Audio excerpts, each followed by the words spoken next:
Welcome, Dark Warriors. This is going to be my thoughts on Tales of Destiny Director's Cut for PS2. Also, this video is intended for people who have already played Tales of Destiny, so there will be spoilers. Before I go on to praising this game, I would like to praise the fan translators as well. I've played a lot of fan-translated games, I've played a lot of undubs as well, and I think this might be the highest quality fan translation of any game I've ever played. From my experience, undubs and fan translations tend to have a few issues, and that's not the fan translator's faults at all. When you change audio files around to a different language, or when you start changing text language in a game, it can just lead to a few issues that can't really be avoided. So from my experience, undubs tend to crash more often than non-undubs. And fan translations tend to crash more often as well than non-fan translated games. And they also tend to have a few instances of wonky dialogue or things that just kind of give it away that it's a fan translation. But Tales of Destiny Director's Cut PS2, the fan translation, it's basically flawless. It runs very well, not a single crash. Everything is in English. So the cutscenes, the pre-rendered cutscenes, the animated cutscenes, all of the battle quotes also have little English text that appears on screen as well. And this game has a ton of text in it, even for RPG standards. There's still a lot of text in this game. So yeah, the fan translation will be in the description. Shout out to them. And now on to my thoughts on the actual game itself. First of all, this game makes me wish we got more pixel art PS2 games, because this is far and away one of the prettiest PS2 games I've played. Every dungeon and town is very pretty. The characters all have cool designs. I particularly like Johnny. He's a really cool design. And I like how distinct everything looks in this game. Every dungeon, and there's a lot of them, there's a shit ton of dungeons in this game. Every dungeon looks unique, different, there's always new scenery to see. And the dungeon design is really smart, I noticed. This game kind of has 4 distinct sections to it, and the dungeons kind of are designed around their individual sections, if that makes sense. The dungeons in the first section are very short, compact, linear. There are a lot of useful items in them as well, so they feel pretty satisfying to go through. And then, during the second portion of the game, you go in the sky. Well, kind of. You go on the ground in the sky. You go on the new ground that formed in the sky. Anyway, there are more dungeons, so... Anyway, the dungeons in this second part of the game are a lot bigger. They're a lot more labyrinthian. The items in these dungeons that you get, I noticed, or my opinion, aren't as good or as useful as the items you got in the first dungeons. So you're kind of inspired to just get through these dungeons as fast as you can. And these dungeons are brain teasers. These are some really confusing dungeons. And like I said, they're massive. And the themes of the dungeons get more diverse as well in this second part. So like I said, there are 4 distinct sections to this game, and in my opinion, I noticed pretty much 4 distinct sections. So the first section, very linear, very easy, very rewarding dungeons. Second section, very labyrinthian, very difficult dungeons, which is fine. I actually enjoyed the audacity of some of these dungeons. And then the third part of the game kind of is like a breather, a very relaxing breather. So, easy dungeons, and then hard dungeons, and then easy dungeons again, which was kind of nice after all of those very difficult dungeons in the sky. And then finally, the fourth section of this game is like 4 dungeons in one, and it's a very difficult dungeon. So the game is kind of prepping you for this one extremely large, multi-tiered, multi-dungeon. And it's one of the longest levels. It might be the longest level I've ever played in a game. So section 3 is like the calm before the storm, you see. And then they lay a really big dungeon on you, a really complex, really confusing, really large other lover of a dungeon. So yeah, the general progression through this game I really like, because it feels like the game knows when to get challenging, but it also knows when to ease up a little bit. And the combat in this game, the driving force through the dungeons, this is like, this game has one of the funnest progression character level up systems in my opinion in any RPG. It's like really good. And the thing that makes the progression in this game so satisfying is that everything is constantly becoming more useful. So for example, there's a food sack mechanic in this game where you store food in a bag and then that food heals you or gives you certain benefits in battle. So the more food you use in battle, the bigger that food sack gets. And the bigger the food sack gets, the more food you can use for benefits during battle. And not just that, but you're also constantly upgrading your items as well. So every single wearable item in this game you can upgrade. And in a way, it makes every item in the game good. In a way, you can make something good out of every item, pretty much. So for example, I was having a lot of trouble with the final boss. So what I did was I equipped a bunch of food that cures status ailments. So as soon as I got a status ailment in the final boss, my food healed me right away, which is very nice. And then I put a bunch of food in my sack that prevents dark and light damage. So then when I'm hit by a dark or light attack in this final battle, I immediately get that damage cut in half, which is also very nice. And then on top of that, I put on my character's dark and light defensive equipment. However, the dark and light defensive items aren't that good on their own. All they do is cut light and dark damage in half. That's not very useful in the grand scheme of things. So what I did was I re-rised them, I customized them to then give me plus 50 critical hit bonus, which made these items really, really good. So yeah, this game is like super difficult at times, but you can always figure out a setup to make things easier. So yeah, that's just one example. It goes a lot deeper than that. You can upgrade your weapons, you can upgrade your gear, armor. On certain characters who use swords, you can customize their stats individually, so you can tinker them however you want pretty much. I had two different distinct builds with Ston alone, so I would often swap between this build that was like a pure magic build. So all of his fire elemental damage had speed cast on them, where you can speed up the casting time of his magic attacks, and it just makes him a fire powerhouse where he's just constantly letting out magic attacks against enemies. But sometimes I wanted more room for more physical attack, so I would have to unequip the speed cast and magic buffs and then just put it all in physical. I would just equip every single physical buff I could, and then he would just become a physical powerhouse, just killing everything in one hit. And that's just Ston. You can do this with five different distinct, one of them dies, characters in this game. So you can do it with Ston, Ruti, Woodrow, and you can do it with Philia as well. And the other characters are just kind of good out of the box. They don't really have that much customization options as the four other characters I mentioned, but that's okay because it kind of makes it so you don't have to worry about those other characters as much. They just kind of work good right out of the box, you know, so you don't have to tinker with all their stats if you don't want to do that. So my end game team was two of these customizable sword users, and then two of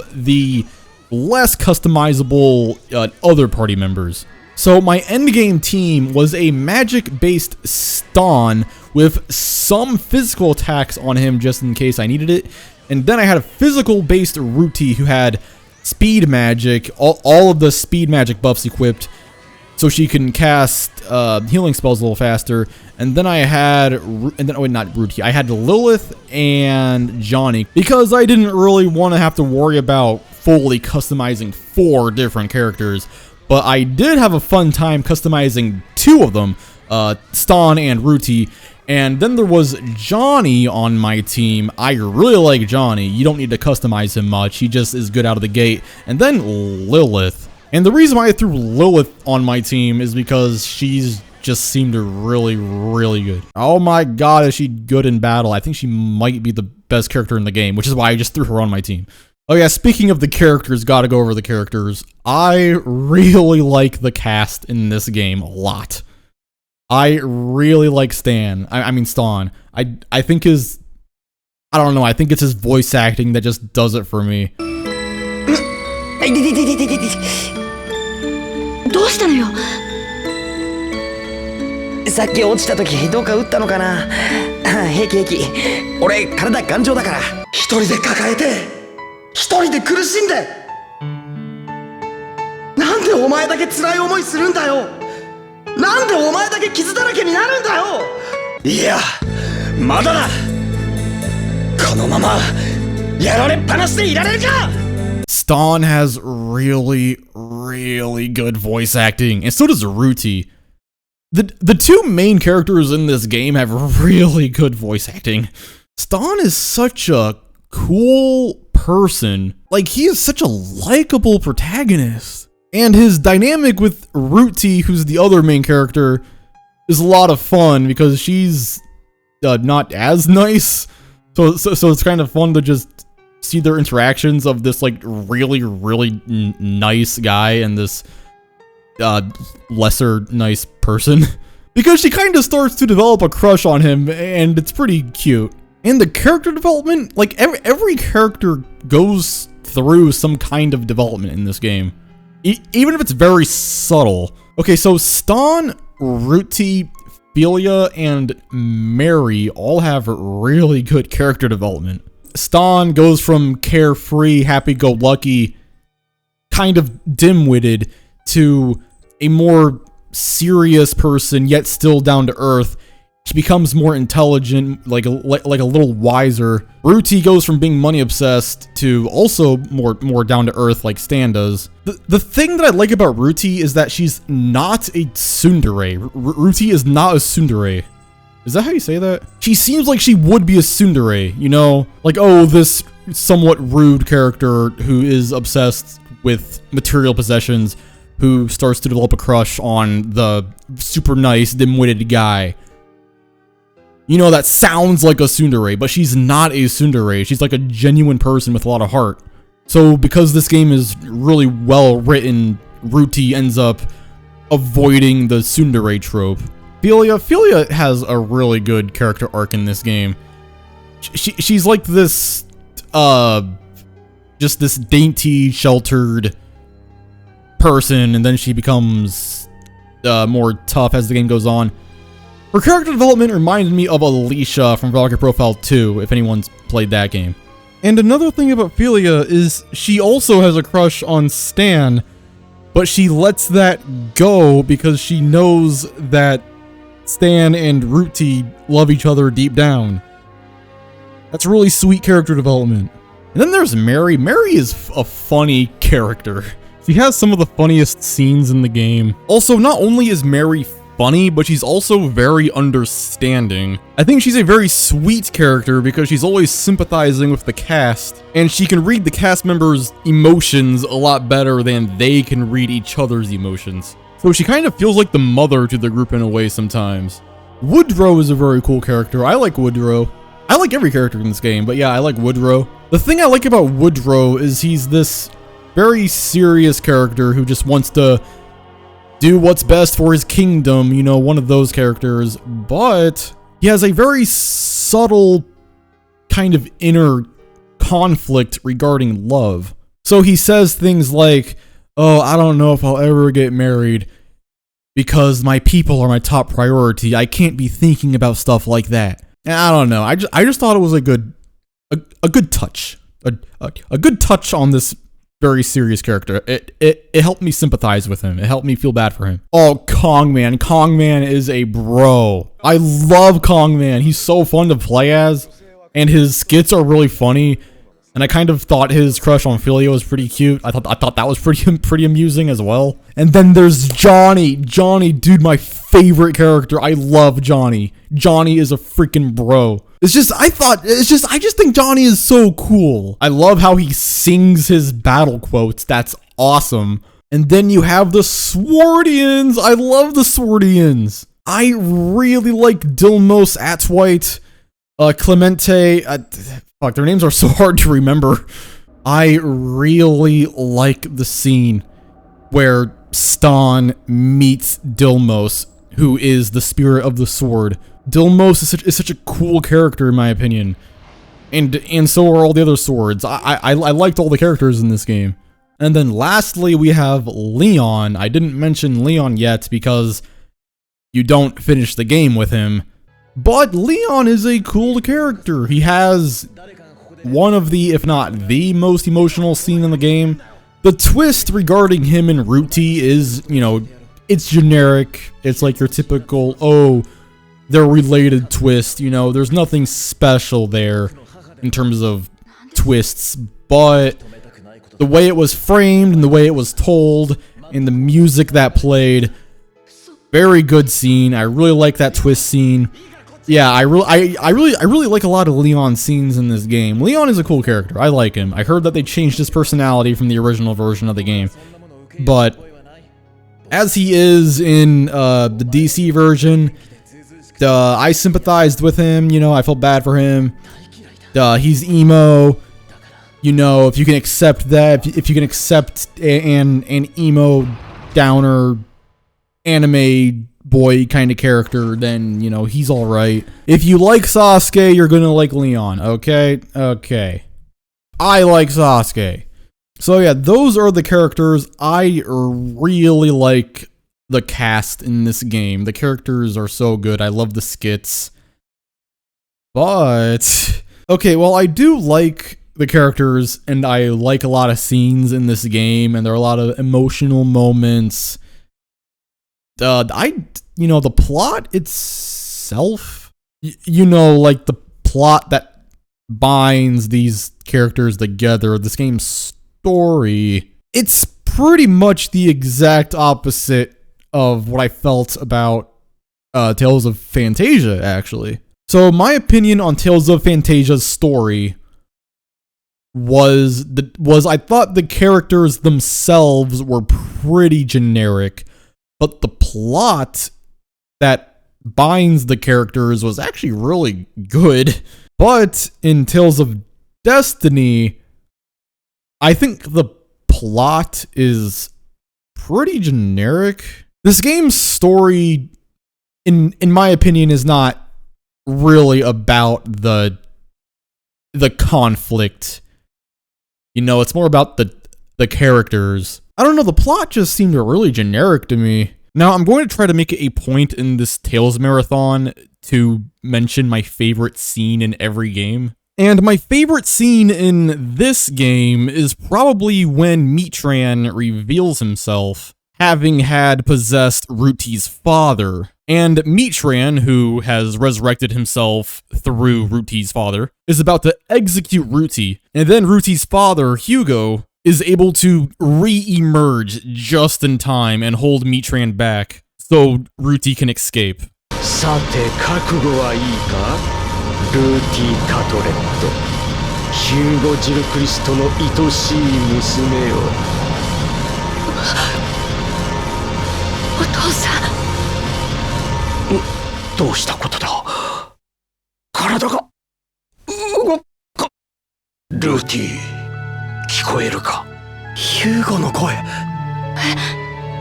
何が起こっているのだ時間がないこの場は脱出しろ今からベルクラントを切り離すそのまま地上へおのれヒューゴの意識が肉体に残留していたかこしゃくなヒューゴ貴様私の思念はもうすぐ消えるその前に急げ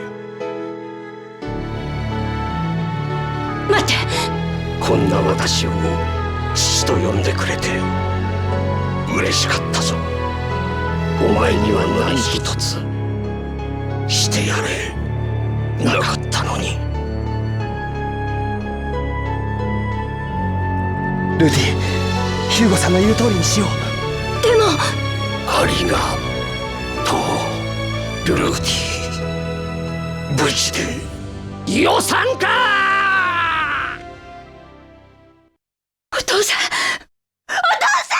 That is a really, really good scene. I didn't like the story or plot in this game that much, but scenes like this in this game make the whole thing worth it. Something that is really interesting, and I found this out by accident, and I don't know if this is like a thing in the other Tales games, but when you lay a special attack on the final boss, and that special attack happens to kill the boss, so you lay a killing special attack on the final boss, a secret special attack will play, and a secret dialogue will play too. Here it is.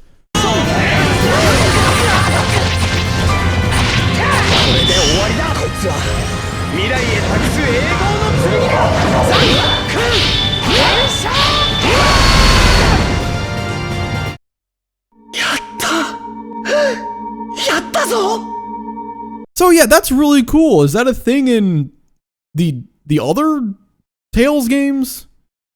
When you lay a special attack on the final boss and the special attack defeats the boss, it does a little secret cutscene play out like that, like a secret special attack.